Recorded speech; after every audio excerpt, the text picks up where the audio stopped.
P13 Medical rays. Ultraviolet radiation, X-rays and gamma rays are all part of the electromagnetic spectrum.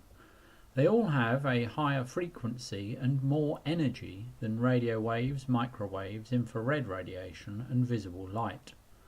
Ultraviolet radiation, X-rays and gamma rays are known as ionizing radiations, and they can damage living cells. Long wave radio, medium wave radio, short wave radio, very high frequency radio waves, VHF, ultra high frequency radio waves, UHF, microwaves, infrared radiation, visible light, ultraviolet light, X-rays, gamma rays. As you go down the list, frequency and energy increase.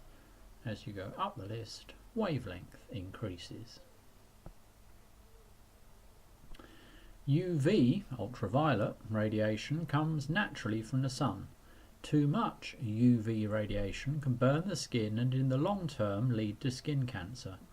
The risks of UV light can be reduced by using sun cream, covering up, wearing a hat and avoiding the strong midday sun.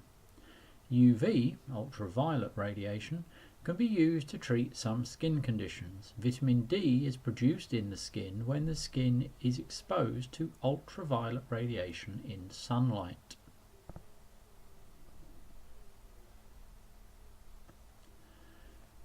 Doctors diagnose or identify an illness by looking at symptoms. Looking inside the body can help a doctor to reach a diagnosis. Using machines that make use of X-rays is far safer than cutting someone open to look inside. Bone absorbs X-rays, and this produces shadow pictures on special digital cameras.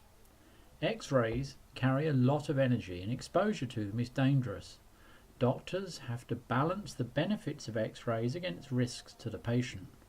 The risks are small if a person only has a small number of X-rays in their lifetime. Gamma radiation is the most penetrating type of electromagnetic radiation. It can be used to destroy cancer cells. Some radiation is natural, and this is called background radiation. Although it is natural, it is not harmless. Some background radiation comes from objects in space, including the sun. Some background radiation comes from rocks in areas like Cornwall and Scotland.